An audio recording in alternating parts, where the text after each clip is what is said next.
আমাৰ দেশত চুটি কাপোৰ পিন্ধিলে নিউজ হৈ যায়। সেইটো লাগিলে চেলিব্ৰিটিয়ে হওক নাইবা এজনী সাধাৰণ ছোৱালীয়ে হওক, যদি তেওঁ চুটি কাপোৰ পিন্ধিছে তেওঁ এটা নিউজ হৈ গৈছে। মোৰ নতুন এটা ভিডিঅ'লৈ স্বাগতম জনাইছোঁ সকলোকে। আশা কৰোঁ সকলো ভালেই আছে।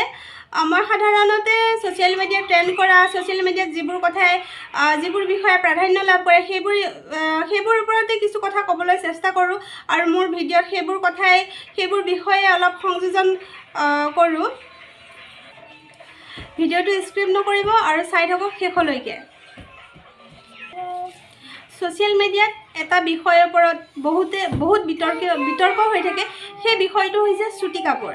সেই বিষয়টো কেতিয়াও পুৰণি নহয়। সেই বিষয়টো যেতিয়াতে আহি পৰে তেতিয়া নতুন ধৰণৰ কথা ওলাই বিতৰ্ক হৈ থাকে। আজি তাৰ ওপৰতে মই দুআষাৰমান কথা ক'বলৈ গৈছোঁ।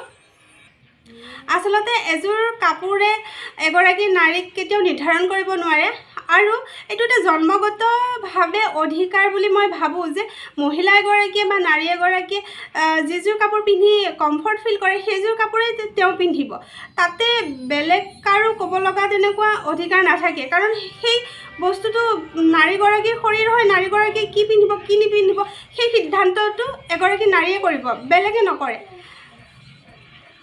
কিন্তু আমাৰ দেখা যায় যে আমি যিযোৰ কাপোৰ পিন্ধোঁ সেই কাপোৰযোৰৰ ওপৰত বেলেগ অন্য মানুহৰহে বেছি কমেণ্ট আমি কৰা দেখা পাওঁ। এইটো এটা ক'বলৈ গ'লে মানুহৰ হয়তো বিকৃত মানসিকতা নাইবা পংগু মানসিকতা বুলি ক'ব লাগিব। প্ৰতিদিনে ছ'চিয়েল মিডিয়াত ট্ৰেণ্ডিং কৰা এটা ফিগাৰ হৈছে, এটা পাব্লিক ফিগাৰ হৈছে উৰ্ফি জাবেদ। উৰ্ফি জাবেদক সকলোৱে চিনি পায়, ফেশ্বন আইকন হিচাপে জানে। তেখেতৰ বল্ড আন্দাজ আৰু বিন্দাছ যিটো ৰেহেন চেহেন সেইটো কোনো নজনা কোনো নাই। আজি তেখেতৰ বিষয়ে অলপ কিছু কথা আলোচনা কৰিবলৈ লৈছোঁ। মোৰ বিষয় হিচাপে মই বাছি লৈছোঁ।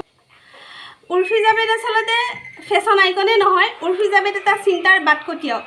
কিহৰ কাৰণে এই কথাটো? চুটি কাপোৰক লৈ মানুহৰ যি পংগু মানসিকতাই যি সমাজক গ্ৰাস কৰি আহিছে, মন মগজুত ক্ৰিয়া কৰি আছে, সেই হয়তো উৰ্ফি জাবেদৰ যি ফেশ্বন সেয়াই হয়তো সমাজৰ চিন্তাও সলনি কৰিব। সকলো পৰিৱৰ্তনশীল। এটা চিন্তাতে সকলো মানুহ স্থিৰ হৈ নাথাকে আৰু এটা পৃথিৱীখনো স্থিৰ হৈ নাথাকে। সকলো আগবাঢ়ি গৈ থাকিব, সকলো চিন্তা সলনি হৈ গৈ থাকিব।